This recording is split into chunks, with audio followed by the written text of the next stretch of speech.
बाबा जी के जीवन बारे चानना पाउणगे। 20 मिनट वास्ते कथा राही संगतां दे नाल विचार सांझे करनगे।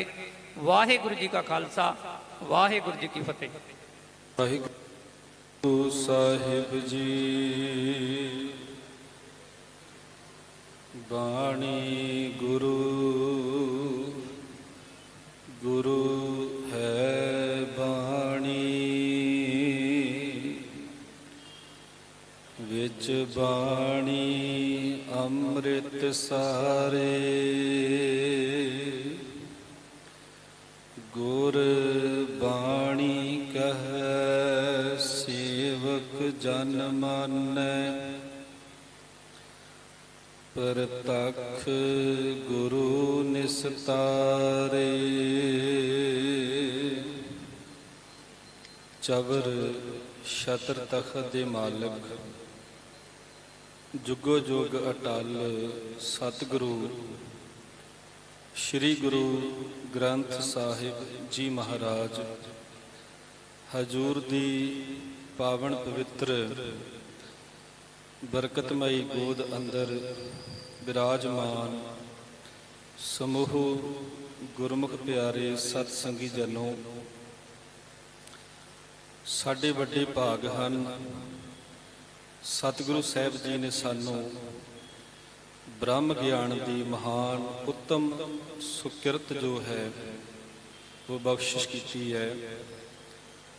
आपां सारे गुरु कृपा सदका गुरु की गोद विच संगती रूप विच बैठे हाँ। आओ बड़े प्यार दे नाल सब तो पहला गुरु फतेह दी सांझ पाओ। आखो जी वाहिगुरू जी का खालसा, वाहिगुरू जी की फतेह। साध संगत ग्रंथ ते ग्रंथी बड़े नेड़े दे शब्द हैं। तुसी डॉक्टर ते हस्पताल ये नेड़े दे शब्द नहीं। गड्डी ते ड्राइवर ये नेड़े दे शब्द नहीं है नहीं। पर ग्रंथ ते ग्रंथी जिहड़ा है ये बिल्कुल इस तरह है जिद्दां महाराज जी कहते हैं, ज्यों जल मह चल आए खटाना त्यों ज्योति संग जोत समाना। श्री गुरु ग्रंथ साहिब महाराज जी का अजे प्रकाश नहीं होया। महाराज सुखासन हन। श्री गुरु अर्जन देव महाराज लागे बैठे ने। सिख संगतां एक अद्धे पिंड तो नहीं, मसंदा दे राही प्रचारकां दे राही गुरु साहिब जी ने एक विशेष तैयारी करवा के हर इलाके तो जिथे जिथे भी नानक नाम लेवा सिख रहिंदा है उथों उथों दे प्रचारकां ने संगतां नूं प्रेर के गुरु साहिब जी तक लिआंदा।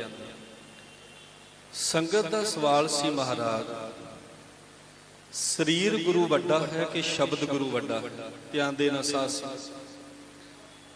धन गुरु अर्जन देव महाराज जी ने आख्या सीगा ये ते शब्द वैसे गुरु ग्रंथ साहिब विच भी असीं पढ़दे हां कि शब्द गुरु सुरत धुन चेला,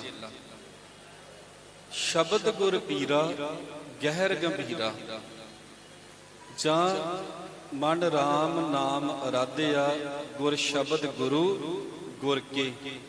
सब इच्छा मन तन पूरियां सब चूका डर जम के।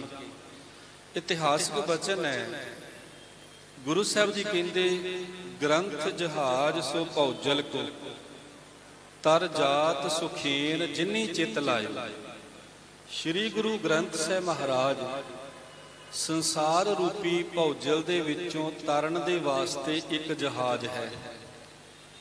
जदों पहलियां समयां च कोई अमृत छकदा सी ना ते साडे पिंडां थावां दे बजुर्ग कहंदे सन भी ये जहाज दी सवारी कर आया, ये जहाजे चढ़ गया। असीं पुरातन समय विच पढ़दे सां वाहिगुरू नाम जहाज है चढ़े सो उतरे पार। मारे कहंदे ग्रंथ जहाज सो भौजल को तर जात सुखेन जिन्नी चित लाए। रगो पुछया महाराज गुरु साहिबां दे जिहड़े शरीर हन, मारे कहंदे श्री गुर केर शरीर जो सब थान समय सब नै दरसै। जिहड़े गुरु साहिबां दे शरीर हन, बहुत ब्रह्म अवस्था का कोई मालिक होवे ते वो शरीर करके दर्शन कर सकदा, पर जो गुरु साहिबां ने जिंदगी की कमाई का निचोड़ है वो है गुरबाणी, ते गुरबाणी हर थां ते तुसी प्रगट गुरां की देह दे दर्शन कर सकते। श्री गुरु केर शरीर जो सब थान समय सब नै दरसै है। महाराज जी कहते हैं ग्रंथ रिदा गुर को सो जानो, उत्तम है सब काल रहे। श्री गुरु ग्रंथ साहिब गुरु नानक दा हिरदा अति उत्तम है। देखो पुछया ही महाराज जी नूं, महाराज इस धरती ते 4 वेद हन, 6 कतेब हन, 18 पुराण हन, 27 सिमरतियां हन, नाल महाराज होर धर्मां दे अनेकां ग्रंथ हन, 6 शास्त्र हन, इत्थे कतेबां दे ग्रंथ हन। ते गुरु साहब ने आख्या गुरु ग्रंथ साहब ये गुरबाणी जिहड़ी है इस तरह होवेगी जिद्दां साध संगत जी पानी दे उत्ते आपां तेल पा दिंदे आ, घिओ पा दिंदे आ, वो पानी थल्ले रह जांदा ते तेल जिहड़ा है उपर उपर ही रहिंदा। 4 वेद, 6 शास्त्र, 18 पुराण, 27 सिमरतियां कतेबां दे ग्रंथ हन। जिन्ने भी मर्जी आ जान, श्री गुरु ग्रंथ साहिब महाराज उत्तम है, सब काल रहे हैं। क्योंकि गुरबाणी विच भी असीं पढ़दे हां वाह वाह बाणी निरंकार है तिस जेवड़ अवरना को। जां महाराज कहंदे मैं पेखियो री ऊंचा मोहन सब ते ऊंचा, क्योंकि महाराज दे हिरदे दे विचों निकली हुई बाणी है। फिर साध संगत उस तो बाद श्री गुरु अर्जन देव महाराज जी ने सिख संगत नूं उपदेश दे करके एक जिम्मेवारी दी विचार सी मन विच। महाराज कहने लगे मेरे स्वरूप ते दीर्घ है, साहिब जान अदैब कह है। गुरु ग्रंथ साहब मेरे स्वरूप दे नालों वड्डा है। गुरु ग्रंथ साहब नूं मालिक जान के श्री गुरु ग्रंथ साहब दा सत्कार करना है। जेतक अदब ग्रंथ रखै तेतक ही फल पावे। जिन्ना तुसी गुरु ग्रंथ साहब का सत्कार करोगे उदां दा ही तुसी फल पा लवो। जेतक अदब ग्रंथ रखै, ये हुण खास करके आम मनुखां दे नालों असी ग्रंथी ਸਿੰਘਾਂ ने जिन्हां नूं सेवा दित्ती है असां ने वेखना सास जिथे गुरु साहब ने समझाया। उस तो बाद जिड्डी वड्डी जिम्मेवारी गुरबाणी नूं इकत्तर करन ते लिखवाउण दी सी, हुण ओडी वड्डी जिम्मेवारी गुरु ग्रंथ साहब जी दी ताबिया विच बिठाउण वाले ग्रंथी सिंह दी है। हृदय विचारण श्री गुर करै, ये नहीं कि आवाज मार के बाबा बुढ़ा साहब नूं आख्या भी आओ ते बैठो ते लो हुक्मनामा, इदां नहीं होया। बड़े दीर्घ विचार कीती गुरु अर्जन साहब महाराज ने। संगत नूं गुरु ग्रंथ साहब की कथा सुना दी। गुरु ग्रंथ साहब वड्डे हन, उच्चे हन। ये जैसी मैं आवे खसम की बाणी तैसड़ा करी ज्ञान वे लालो, ये सच्चे पातशाह जी इलाही बाणी है। पर गुरु ग्रंथ साहब जी की ताबिया किस नूं बिठाउणा, इहदा फैसला कल्ले गुरु साहब आप करदे। हृदय विचारण श्री गुर करै, ग्रंथ टहल की कौन सो धरै। हिरदे विच गुरु ग्रंथ साहब महाराज जी दे सेवा वास्ते विचार कीती भी किहड़ा ग्रंथी होवेगा जिहड़ा समर्पित हो के सलीके नाल गुरु ग्रंथ साहब नूं गुरु मान के गुरु ग्रंथ साहब की सेवा कर सकदा। पहला महाराज का ध्यान बेदियां वाल गया। बेदी त्रेहण भल्ले बंस सोडी कुल को अवतंश, बेदियां वाल ध्यान गया। महाराज कहते भी बेदियां ने यह ना होवे भी कल नूं आखण भी ये साडे गुरु नानक दी बाणी। त्रेहण श्री गुरु अंगद साहब महाराज उन्हां दे कुल वाले पासे उधरले पासे ध्यान गया, उत्थे भी विचार। भल्लियां वाले पासे ध्यान गया, सोडियां वाले पासे ध्यान गया।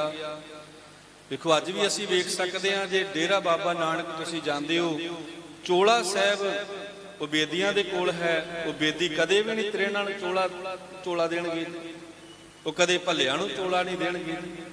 ਜਿਨ੍ਹਾਂ ਕੋਲ ਖੜਾਵਾਂ ਨੇ, ਹੋਰ ਗੱਲ ਛੱਡੋ ਸਾ ਤੁਸੀਂ, ਭਾਈ ਹਰ ਜੀ ਜਿਹੜੇ ਸਨ ਮਿਹਰਵਾਨ ਦੇ, ਜਿਹੜੇ ਬਾਬਾ ਮਿਹਰਵਾਨ ਦੇ ਜਿਹੜੇ ਸੁਪੁੱਤਰ ਸਨ ਹਰ ਜੀ, ਗੁਰੂ ਤੇਗ ਬਹਾਦਰ ਮਹਾਰਾਜ ਦੇ ਸਮੇਂ ਤੇ ਆਪਣਿਆਂ ਵਾਸਤੇ ਦਰਵਾਜ਼ੇ ਬੰਦ ਕਰ ਦਿੱਤੇ ਵੀ ਹਰਮੰਦਰ ਸਾਡਾ ਹੈ।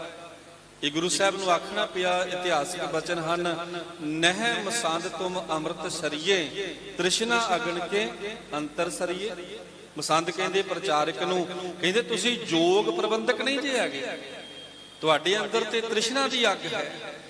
ਮਹਾਰਾਜ ਨੇ ਵੇਖਿਆ ਬੇਦੀਆਂ ਵਿੱਚੋਂ, ਤ੍ਰਿਹਣਾ ਵਿੱਚੋਂ, ਭੱਲਿਆਂ ਵਿੱਚੋਂ, ਕਿਉਂਕਿ ਗ੍ਰੰਥੀ ਸਥਾਪਨਾ ਦਿਵਸ ਆਪਾਂ ਮਨਾ ਰਹੇ ਹਾਂ, ਮਹਾਰਾਜ ਨੇ ਸੋਢੀਆਂ ਵਿੱਚੋਂ ਵੀ ਵੇਖਿਆ। ਭਾਈ ਗੁਰਦਾਸ ਨੂੰ ਵੀ ਬਿਠਾਲ ਸਕਦੇ ਸਨ ਜਿਨ੍ਹਾਂ ਗੁਰਬਾਣੀ ਲਿਖੀ ਹੈ, ਪਰ ਕਹਿੰਦੇ ਨਹੀਂ, ਨਿਜ ਕੁਲ ਕੋ ਇਨ ਕੋ ਹੰਕਾਰਾ, ਕਰ ਨਾ ਸਕੇਂਗੇ ਸੇਵ ਉਦਾਰਾ। ਕਹਿੰਦੇ ਇਹਨਾਂ ਨੂੰ ਆਪਣੀ ਕੁੱਲ ਦਾ ਹੰਕਾਰ ਹੈ, ਇਹ ਕਦੇ ਵੀ ਫਰਾਕ ਦਿਲ ਨਾਲ, ਖੁੱਲੇ ਦਿਲ ਨਾਲ ਸੇਵਾ ਨਹੀਂ ਕਰ ਸਕਦੇ, ਕਿਉਂਕਿ ਇਹਦੇ ਵਿੱਚ ਤੇ ਪਾਵਨ ਸ਼ਬਦ ਲਿਖੇ ਹੋਏ ਨੇ, ਖੱਤਰੀ ਬ੍ਰਾਹਮਣ ਸੂਦ ਵੈਸ ਉਪਦੇਸ਼ ਚਹੁ ਵਰਨਾ ਕੋ ਸਾਂਝਾ। ਫਿਰ ਉਸ ਤੋਂ ਬਾਅਦ ਸਾਧ ਸੰਗਤ ਮਹਾਰਾਜ ਕਹਿੰਦੇ, ਇਹ ਸੇਵਕ ਕੀ ਵਸਤ ਸਦੀਵਾ, ਨਿਰਹੰਕਾਰ ਜਿਨਹੁ ਮਨ ਨੀਵਾ। ਕਹਿੰਦੇ ਗੁਰੂ ਗ੍ਰੰਥ ਸਾਹਿਬ ਤੇ ਸੇਵਕ ਦੀ ਵਸਤੂ ਹੈ, ਸੇਵਕ ਦਾ ਪਦਾਰਥ ਹੈ। ਤੇ ਕੌਣ ਸੇਵਕ ਨੇ? ਨਿਰਹੰਕਾਰ, ਜਿਨ੍ਹਾਂ ਦੇ ਮਨ 'ਚ ਹੰਕਾਰ ਨਹੀਂ ਹੈ, ਜਿਹੜੇ ਹਮੇਸ਼ਾ ਨਿਮਰਤਾ ਵਿੱਚ ਰਹਿੰਦੇ ਹਨ। ਸਦੀਵ ਕਾਲ ਗੁਰਬਾਣੀ ਸੇਵਕ ਦੀ ਵਸਤੂ ਹੈ, ਤੇ ਸੇਵਕ ਵਾਲੇ ਪਾਸੇ ਧਿਆਨ ਦਿੱਤਾ। ਸ਼੍ਰੀ ਨਾਨਕ ਕੋ ਦਰਸ਼ਨ ਕੀਨ, ਬੁੱਢਾ ਸੇਵਾ ਵਿਖੈ ਪ੍ਰਬੀਨ। ਫਿਰ ਮਹਾਰਾਜ ਜੀ ਨੇ ਆਪਣੇ ਮਨ ਹੀ ਮਨ ਦੇ ਵਿੱਚ ਇਹ ਫੈਸਲਾ ਕਰ ਲਿਆ, ਬਾਬਾ ਬੁੱਢਾ ਸਾਹਿਬ ਜੀ ਜਿਨ੍ਹਾਂ ਨੇ ਗੁਰੂ ਨਾਨਕ ਸਾਹਿਬ ਮਹਾਰਾਜ ਜੀ ਦੇ ਦਰਸ਼ਨ ਕੀਤੇ ਸਨ, ਅਸਲ ਵਿੱਚ ਗੁਰੂ ਗ੍ਰੰਥ ਸਾਹਿਬ ਜੀ ਦੀ ਤਾਬਿਆ ਵਿੱਚ ਬੈਠਣ ਦੇ ਯੋਗ, ਸ੍ਰੀ ਗੁਰੂ ਗ੍ਰੰਥ ਸਾਹਿਬ ਜੀ ਦੀ ਅਦਬ ਸਹਿਤ ਸੇਵਾ ਕਰਨ ਦੇ ਸਮਰੱਥ ਹਨ, ਤੇ ਉਹ ਬਾਬਾ ਬੁੱਢਾ ਸਾਹਿਬ ਜੀ ਹਨ, ਜਿਨ੍ਹਾਂ ਨੇ 12 ਸਾਲ ਤੋਂ ਲੈ ਕੇ 98 ਸਾਲ ਦੀ ਉਮਰ ਤੱਕ, ਕਿਉਂਕਿ 12 ਸਾਲ ਦੀ ਉਮਰ ਵਿੱਚ ਉਹ ਗੁਰੂ ਨਾਨਕ ਸਾਹਿਬ ਮਹਾਰਾਜ ਜੀ ਦੇ ਸਨਮੁਖ ਹੁੰਦੇ ਹਨ। 98 ਸਾਲ ਦੀ ਉਮਰ ਵਿੱਚ ਗੁਰੂ ਗ੍ਰੰਥ ਸਾਹਿਬ ਦੀ ਤਾਬਿਆ ਬੈਠਦੇ। ਜਦੋਂ ਇਹ ਵਿਚਾਰ ਕਰ ਲਈ ਨਾ ਮਹਾਰਾਜ ਜੀ ਨੇ, ਫਿਰ ਇਮ ਵਿਚਾਰ ਕਰ ਨਿੰਦਰਾ ਪਾਈ। ਇਸ ਤਰ੍ਹਾਂ ਵਿਚਾਰ ਕਰਕੇ ਸ੍ਰੀ ਗੁਰੂ ਅਰਜਨ ਦੇਵ ਮਹਾਰਾਜ ਕੁਝ ਸਮੇਂ ਵਾਸਤੇ ਸਰੀਰਕ ਆਰਾਮ ਕਰਨ ਵਾਸਤੇ ਸੌਂ ਜਾਂਦੇ ਨੇ। ਇਮ ਵਿਚਾਰ ਕਰ ਨਿੰਦਰਾ ਪਾਈ, ਜਾਗੇ ਜਾਮਣ ਜਾਮ ਰਹਾਈ। ਜਦੋਂ ਅੰਮ੍ਰਿਤ ਵੇਲਾ ਹੋਇਆ, ਧੰਨ ਗੁਰੂ ਅਰਜਨ ਦੇਵ ਮਹਾਰਾਜ ਫਿਰ ਜਾਗ ਪਏ ਹਨ, ਉੱਠੇ ਹਨ ਸਾਧ ਸੰਗਤ। ਬੁੱਢਾ ਪੁੰਨ ਗੁਰਦਾਸ ਸੋ ਜਾਗੇ, ਸ੍ਰੀ ਗੁਰ ਚਰਨ ਪ੍ਰੇਮ ਮਹਿ ਭਾਗੇ। ਬਾਬਾ ਬੁੱਢਾ ਸਾਹਿਬ ਜੀ, ਭਾਈ ਗੁਰਦਾਸ ਸਾਹਿਬ ਜੀ, ਉਹ ਵੀ ਗੁਰੂ ਅਰਜਨ ਸਾਹਿਬ ਮਹਾਰਾਜ ਜੀ ਦੇ ਨਾਲ ਹੀ ਉੱਠ ਖਲੋਤੇ। ਉਹਨਾਂ ਦੀ ਹਮੇਸ਼ਾ ਸੁਰਤ ਜਿਹੜੀ ਹੈ ਉਹ ਧੰਨ ਸ੍ਰੀ ਗੁਰੂ ਅਰਜਨ ਦੇਵ ਮਹਾਰਾਜ ਜੀ ਦੇ ਚਰਨਾਂ ਦੇ ਨਾਲ ਜੁੜੀ ਰਹਿੰਦੀ ਹੈ। ਸੋਚ ਰਾਮ ਸਰ ਕੀਨ ਇਸ਼ਨਾਨਾ, ਬਦਰੀ ਤਰ ਬੈਠੇ ਕਰ ਧਿਆਨਾ। ਪਹਿਲਾਂ ਸਰੀਰਕ ਕਿਰਿਆ ਕਰਕੇ ਇਸ਼ਨਾਨ ਬਾਹਰ ਕੀਤਾ, ਫਿਰ ਰਾਮਸਰ ਸਰੋਵਰ ਦੇ ਵਿੱਚ ਆ ਕੇ ਬਾਬਾ ਬੁੱਢਾ ਸਾਹਿਬ ਤੇ ਭਾਈ ਗੁਰਦਾਸ ਸਾਹਿਬ ਜੀ ਨੇ ਇਸ਼ਨਾਨ ਕੀਤਾ। ਫਿਰ ਸਾਧ ਸੰਗਤ ਸ੍ਰੀ ਗੁਰੂ ਅਰਜਨ ਦੇਵ ਮਹਾਰਾਜ ਜੀ ਦੇ ਬਦਰੀ ਕਹਿੰਦੇ ਨੇ ਬੇਰੀ ਨੂੰ, ਜਿਹੜੀ ਰਾਮਸਰ ਬੇਰੀ ਆ ਨਾ, ਉਸ ਬੇਰੀ ਦੇ ਥੱਲੇ ਗੁਰੂ ਸਾਹਿਬ ਜੀ ਦੇ ਚਰਨਾਂ ਦਾ ਧਿਆਨ ਧਰ ਕੇ ਬਾਬਾ ਬੁੱਢਾ ਸਾਹਿਬ ਜੀ ਅਤੇ ਸਾਧ ਸੰਗਤ ਜੀ ਭਾਈ ਗੁਰਦਾਸ ਸਾਹਿਬ ਜੀ ਬੈਠ ਜਾਂਦੇ ਹਨ। ਦਵੈ ਘਟਕਾ ਲਖ ਅੰਮ੍ਰਿਤ ਕਾਲਾ, ਇਹ ਇਤਿਹਾਸ ਹੈ ਜਦੋਂ ਗੁਰੂ ਗ੍ਰੰਥ ਸਾਹਿਬ ਦਾ ਪ੍ਰਕਾਸ਼ ਹੋ ਰਿਹਾ ਔਰ ਤਾਬਿਆ ਤੇ ਗ੍ਰੰਥੀ ਸਿੰਘ ਬੈਠ ਰਿਹਾ। 2 ਘੜੀਆਂ ਇਹ ਨਹੀਂ ਕਿ ਪੰਥ ਨੇ ਕਿਤੇ ਅੰਮ੍ਰਿਤ ਵੇਲੇ ਪ੍ਰਕਾਸ਼ ਕਰਨ ਦਾ ਬਾਅਦ ਵਿੱਚ ਫੈਸਲਾ ਲਿਆ ਹੋਵੇਗਾ, ਨਹੀਂ, ਇਹ ਸ੍ਰੀ ਗੁਰੂ ਅਰਜਨ ਦੇਵ ਮਹਾਰਾਜ ਜੀ ਨੇ ਆਪਣੇ ਸਮੇਂ ਤੇ ਹੀ ਦਵੈ ਘਟਕਾ ਲਖ ਅੰਮ੍ਰਿਤ ਕਾਲਾ, ਸ੍ਰੀ ਅਰਜਨ ਮੁਖ ਬਚਨ ਰਸਾਲਾ। ਗੁਰੂ ਅਰਜਨ ਸਾਹਿਬ ਮਹਾਰਾਜ ਨੇ ਅੰਮ੍ਰਿਤ ਵੇਲਾ ਵੇਖ ਕੇ ਬੜੇ ਮਿੱਠੇ ਬਚਨਾਂ ਦੁਆਰਾ ਇਹ ਆਖਣਾ ਕੀਤਾ। ਸਭ ਕਹਿੰਦੇ ਬੁੱਢਾ ਨਿਜ ਸਿਰ ਪਰ ਧਾਰ ਗ੍ਰੰਥ। ਕਹਿਣ ਲੱਗੇ ਬਾਬਾ ਬੁੱਢਾ ਸਾਹਿਬ ਜੀ ਆਪਣੇ ਸੀਸ ਦੇ ਉੱਪਰ ਗੁਰੂ ਗ੍ਰੰਥ ਸਾਹਿਬ ਮਹਾਰਾਜ ਜੀ ਨੂੰ ਟਿਕਾਉਣਾ ਕਰੋ। ਧਿਆਨ ਦੇਣਾ ਸਾਧ ਸੰਗਤ, 3 ਬਚਨ ਕਹਿ ਕੇ ਮੈਂ ਸਮਾਪਤੀ ਕਰਨੀ ਹੈ। ਅਸੀਂ ਕਹਿੰਦੇ ਬਾਬਾ ਬੁੱਢਾ ਸਾਹਿਬ ਪਹਿਲੇ ਗ੍ਰੰਥੀ ਹਨ। ਅੱਜ ਵੀ ਗ੍ਰੰਥੀ ਸਿੰਘ ਜਿਹੜਾ ਹੈ ਉਹਦੀ ਰੂਹਾਨੀਅਤ, ਉਹ ਸ਼ਖਸੀਅਤ ਬਾਬਾ ਬੁੱਢਾ ਸਾਹਿਬ ਵਰਗੀ ਹੋਣੀ ਚਾਹੀਦੀ। ਸਾਧ ਸੰਗਤ, ਗ੍ਰੰਥ ਚੁੱਕਣ ਵਾਲੇ ਸਭ ਤੋਂ ਪਹਿਲਾਂ ਸੇਵਾ ਨਿਭਾਉਣ ਵਾਲੇ ਬਾਬਾ ਬੁੱਢਾ ਸਾਹਿਬ। ਕੱਲੇ ਗ੍ਰੰਥੀ ਤਾਬਿਆ ਬੈਠਣ ਵਾਲੇ ਨਹੀਂ, ਪਾਠ ਕਰਨ ਵਾਲੇ ਨਹੀਂ। ਸ਼੍ਰੀ ਗੁਰੂ ਗ੍ਰੰਥ ਸਾਹਿਬ ਦਾ ਪਾਵਨ ਸਰੂਪ ਸੀਸ ਤੇ ਚੁੱਕਣ ਵਾਲੇ ਸਭ ਤੋਂ ਪਹਿਲੇ ਬਾਬਾ ਬੁੱਢਾ ਸਾਹਿਬ। ਗੁਰੂ ਸਾਹਿਬ ਨੇ ਸ਼ਬਦ ਆਖੇ, ਬੁੱਢਾ ਨਿਜ ਸਿਰ ਪਰ ਧਰ ਗ੍ਰੰਥ, ਆਗੇ ਚਲੋ ਸੁਦਾ ਸਰਪੰਥ, ਮਾਣ ਬਾਕਲੇ ਭਇਓ ਅਗਾਰੇ। ਕਹਿਣ ਲੱਗੇ ਵੀ ਗੁਰੂ ਗ੍ਰੰਥ ਸਾਹਿਬ ਦਾ ਪਾਵਨ ਸਰੂਪ ਸੀਸ ਤੇ ਰੱਖ ਕੇ ਅੰਮ੍ਰਿਤ ਸਰੋਵਰ ਵਾਲੇ ਪਾਸੇ ਨੂੰ, ਸੱਚਖੰਡ ਸ੍ਰੀ ਹਰਿਮੰਦਰ ਸਾਹਿਬ ਵਾਲੇ ਪਾਸੇ ਨੂੰ ਚੱਲਣਾ ਕਰ।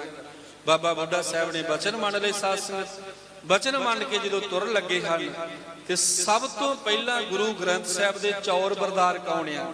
ਧਿਆਨ ਦੇ ਲੈਣਾ ਸਾਧ ਸੰਗਤ। ਸਭ ਤੋਂ ਪਹਿਲਾਂ ਚੌਰ ਬਰਦਾਰ ਕੌਣ ਨੇ? ਮਾਣ ਬਾਕਲੇ ਭਇਓ ਅਗਾਰੇ, ਚਮਰ ਗੁਰੂ ਅਰਜਨ ਕਰ ਧਾਰੇ। ਸਭ ਤੋਂ ਪਹਿਲਾਂ ਗੁਰੂ ਗ੍ਰੰਥ ਸਾਹਿਬ ਦੇ ਚੌਰ ਬਰਦਾਰ ਸ੍ਰੀ ਗੁਰੂ ਅਰਜਨ ਦੇਵ ਮਹਾਰਾਜ ਜੀ। ਸੰਖ ਅਣਕ ਲਗ ਦੁੰਦ ਬਾਜੇ, ਜੈ ਜੈਕਾਰ ਊਚ ਸੁਰ ਗਾਜੇ। ਸਾਧ ਸੰਗਤ, ਵੱਡੇ ਨਗਾਰੇ, ਛੋਟੇ ਨਗਾਰੇ, ਵੱਡੀਆਂ ਤੂਤੀਆਂ, ਛੋਟੀਆਂ ਤੂਤੀਆਂ। ਮੈਂ ਤੇ ਕਹਿਣਾ ਸਾਧ ਸੰਗਤ, ਜਿੱਦਾਂ ਗੁਰੂ ਗੋਬਿੰਦ ਸਿੰਘ, ਗੁਰੂ ਨਾਨਕ ਸਾਹਿਬ ਮਹਾਰਾਜ ਦਾ ਪ੍ਰਕਾਸ਼ ਪੁਰਬ ਮਨਾਇਆ ਜਾਂਦਾ ਨਾ, ਹਰ ਪਿੰਡ 'ਚ ਅਖੰਡ ਪਾਠ ਸਾਹਿਬ ਦੇ ਭੋਗ ਪਾਏ ਜਾਂਦੇ। ਪਹਿਲੇ ਪ੍ਰਕਾਸ਼ ਪੁਰਬ ਦੇ ਉੱਤੇ ਹਰ ਪਿੰਡ ਵਿੱਚ ਸ੍ਰੀ ਅਖੰਡ ਪਾਠ ਸਾਹਿਬ ਦੇ ਭੋਗ ਪੈਣੇ ਚਾਹੀਦੇ ਨੇ। ਇੰਨਾ ਚਾਅ ਵੇਖੋ, ਪਿੰਡਾਂ ਥਾਵਾਂ ਵਿੱਚ ਵਿਸ਼ੇਸ਼ ਜਗ੍ਹਾ ਨੂੰ ਛੱਡ ਕੇ ਅੱਜ ਉਹ ਚਾਅ ਨਜ਼ਰ ਨਹੀਂ ਆਉਂਦਾ। ਕਿੰਨਾ ਚਾਅ ਹੋਵੇਗਾ ਜੀ। ਕਹਿੰਦੇ ਐਸ ਧਰਤੀ ਦੇ ਉੱਤੇ ਬੋਲਿਆ ਜਾ ਰਿਹਾ ਸੀ, ਜਿੱਥੇ ਜਾਏ ਬਹਿ ਮੇਰਾ ਸਤਿਗੁਰੂ, ਤੇ ਖੰਡਾਂ ਬ੍ਰਹਿਮੰਡਾਂ ਦੇ ਵਿੱਚ ਇਸ ਆਵਾਜ਼ ਨੂੰ ਸੁਣਿਆ ਜਾ ਰਿਹਾ ਸੀ, ਜੈ ਜੈਕਾਰ ਊਚ ਸੁਰ ਗਾਜੇ, ਸੁੰਦਰ ਸ਼੍ਰੀ ਹਰਗੋਬਿੰਦ ਚੰਦ, ਸੰਗ ਚਲਤ ਹੋਏ ਸ਼ੋਭ ਬਿਲੰਦ। ਸ਼੍ਰੀ ਗੁਰੂ ਹਰਗੋਬਿੰਦ ਸਾਹਿਬ ਵੀ ਨਾਲ ਨਾਲ ਤੁਰੇ ਜਾ ਰਹੇ ਨੇ। ਏਦਾਂ ਸੋਹਣੇ ਲੱਗਦੇ ਨੇ ਜਿੱਦਾਂ ਆਕਾਸ਼ ਦੇ ਉੱਤੇ ਤਾਰਿਆਂ ਦੇ ਵਿੱਚ ਚੰਦ ਹੋਵੇ। ਸਾਥ ਹਰ ਮੰਦਰ ਮਹਿ ਜਾਏ ਪਹੁੰਚੇ, ਰਾਗੀ ਰਾਗ ਕਰਤ ਸੁਰ ਉੱਚੇ। ਸੱਚਖੰਡ ਸ੍ਰੀ ਹਰਿਮੰਦਰ ਵਿੱਚ ਜਾ ਕੇ ਮਹਾਰਾਜ ਜਦੋਂ ਪਹੁੰਚਦੇ ਨੇ, ਰਾਗੀ ਸਿੰਘ ਜਾਂਦਿਆਂ ਨੂੰ ਆਸਾ ਜੀ ਕੀ ਵਾਰ ਦਾ ਕੀਰਤਨ ਕਰ ਰਹੇ ਹੁੰਦੇ ਹਨ। ਮੰਜੀ ਸਹਿਤ ਗ੍ਰੰਥ ਜੀ ਥਾਪ, ਬੈਠੇ ਨਿਕਟ ਗੁਰੂ ਤਬ ਆਪ। ਪਲੰਗੇ ਸਮੇਤ ਸਾਧ ਸੰਗਤ ਗੁਰੂ ਗ੍ਰੰਥ ਸਾਹਿਬ ਮਹਾਰਾਜ ਜੀ ਨੂੰ ਟਿਕਾ ਕੇ ਤੇ ਸ੍ਰੀ ਗੁਰੂ ਅਰਜਨ ਦੇਵ ਮਹਾਰਾਜ ਗੁਰੂ ਗ੍ਰੰਥ ਸਾਹਿਬ ਮਹਾਰਾਜ ਜੀ ਦੇ ਲਾਗੇ ਬਿਲਕੁਲ ਨੇੜੇ ਹੋ ਕੇ ਬੈਠ ਜਾਂਦੇ ਨੇ। ਵਾਰ ਭੋਗ ਕੀ ਸੁਣ ਮਨ ਲਾਏ, ਐਨ ਇਕਾਗਰ ਚਿੱਤ ਹੋ ਕੇ ਗੁਰੂ ਅਰਜਨ ਦੇਵ ਮਹਾਰਾਜ ਵਾਰ ਸੁਣਦੇ। ਆਸਾ ਜੀ ਕੀ ਵਾਰ ਦਾ ਜਦੋਂ ਭੋਗ ਪੈਂਦਾ ਹੈ ਨਾ, ਸ੍ਰੀ ਅਰਜਨ ਮੁਖ ਗਿਰਾਂ ਅਲਾਏ, ਜਦੋਂ ਭੋਗ ਪੈ ਜਾਂਦਾ ਤੇ ਸਤਿਗੁਰੂ ਜੀ ਫਿਰ ਬੜੀ ਮਿੱਠੀ ਆਵਾਜ਼ ਵਿੱਚ ਕਹਿੰਦੇ ਹਨ, ਕਹਿੰਦੇ ਬੁੱਢਾ ਸਾਹਿਬ ਖੋਲੋ ਗ੍ਰੰਥ। ਧਿਆਨ ਦੇਣਾ ਸਾਧ ਸੰਗਤ, ਜਦੋਂ ਤਾਬਿਆ ਨਹੀਂ ਸੀ ਬੈਠੇ, ਅਜੇ ਗੁਰੂ ਗ੍ਰੰਥ ਸਾਹਿਬ ਨੂੰ ਸੀਸ ਤੇ ਲਿਆ ਵੀ ਨਹੀਂ ਸੀਗਾ, ਉਦੋਂ ਇੱਕੋ ਗੱਲ ਆਖੀ ਸੀ, ਬੁੱਢਾ ਨਿਜ ਸਿਰ ਪਰ ਧਰ ਗ੍ਰੰਥ। ਕੱਲਾ ਬੁੱਢਾ ਸ਼ਬਦ ਵਰਤਿਆ ਜੀ।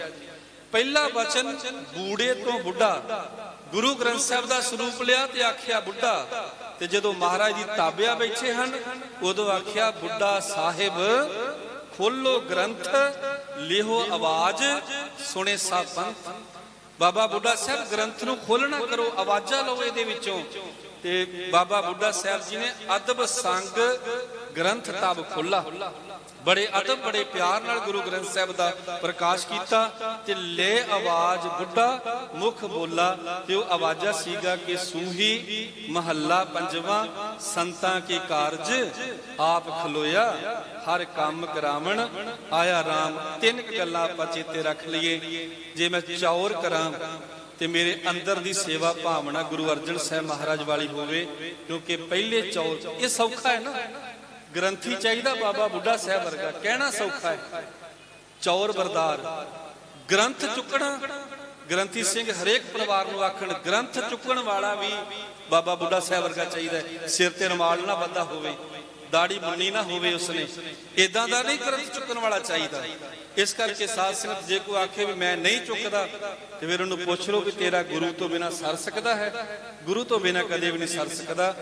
ਗ੍ਰੰਥ ਚੁੱਕਣ ਵਾਲਾ ਵੀ ਬਾਬਾ ਬੁੱਢਾ ਸਾਹਿਬ ਵਰਗਾ, ਗ੍ਰੰਥੀ ਵੀ ਬਾਬਾ ਬੁੱਢਾ ਸਾਹਿਬ ਵਰਗਾ, ਚਾਹੇ ਅਸੀਂ ਉਸ ਰੂਹਾਨੀਅਤ ਦੇ ਮਾਲਕ ਨਹੀਂ ਆ, ਪਰ ਅੰਦਰ ਉਹ ਅਦਬ, ਉਹ ਸਤਿਕਾਰ ਗੁਰੂ ਗ੍ਰੰਥ ਸਾਹਿਬ ਦਾ ਪੈਦਾ ਕਰਨਾ, ਜਾਂ ਗੁਰੂ ਸਾਹਿਬ ਦੇ ਚਰਨਾਂ 'ਚ ਅਸੀਂ ਅਰਦਾਸ ਕਰੀਏ ਮਹਾਰਾਜ ਕਿਰਪਾ ਕਰਨ, ਕਿਉਂਕਿ ਅਖੰਡ ਪਾਠੀ ਸਾਡੀ ਨੀਂਹ ਹੈ। ਕਥਾਵਾਚਕ, ਰਾਗੀ ਸਿੰਘ, ਢਾਡੀ, ਪ੍ਰਚਾਰਕ, ਇਹਦੋਂ ਅੱਗੇ ਚੱਲਣਾ ਇਹ ਸਾਡੀ ਮੰਜ਼ਿਲ ਹੈ।